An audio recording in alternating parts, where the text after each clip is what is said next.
حضرت بلال آئے جناب عمر سے ملنے، کیسے وہ کس طرح بھی آئے تو عمر خاطر میں نہ لائے، پر بلال حبشی دروازے پہ داخل ہوئے تو فاروق اعظم نے کرسی چھوڑ دی، ہاتھ باندھ کے کونے میں کھڑے ہو گئے، کالا رنگ ہے، نام بھی لکھنا نہیں جانتے۔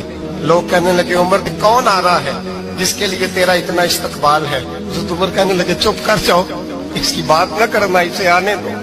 حضرت سیدنا بلال آئے، کہنے لگے امیر المومنین کیا کر رہے ہو؟ فرمایا نہیں چپ کر یار، بازو پکڑا، اپنی کرسی پہ بٹھایا۔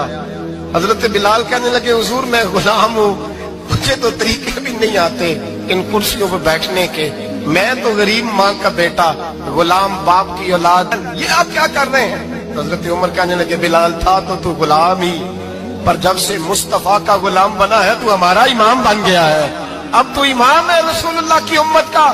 فرمایا وہ مجھے دن یاد ہے جب مکہ فتح ہوا تھا، بت ٹوٹ گئے تھے، بڑے بڑے سردار تھے، اور میرے نبی نے فرمایا بلال سے کہو کعبے کی چھت پہ چڑھ کے اذان دے، تو لوگوں نے کہا حضور یہ سارے جل گئے ہیں، کسی اور کی ڈیوٹی لگا دے۔ حضور نے فرمایا چپ کرو، بدر میں مار کھا کے اذان پڑے تو بلال، احد میں پتھر برسے اذان پڑے تو بلال، تپتے صحراؤں میں پڑے تو بلال، ہر جگہ مار کھائے تو بلال، اور آج اگر اللہ نے عزت دی ہے تو میں لوگوں کو دیکھ کے بلال کو عزت نہ دوں؟ فرمایا کوئی اوپر نہیں چڑھے گا، ابو بکر بھی نیچے، عمر بھی نیچے، عثمان و علی، طلحہ اور زبیر بھی نیچے، آج یہ حبشی غلام کعبے کی چھت پہ چڑھے گا، اور میں دنیا کو بتاؤں گا کہ اصل عزت اسی کے پاس ہوتی ہے جو رسول اللہ کا غلام ہوا۔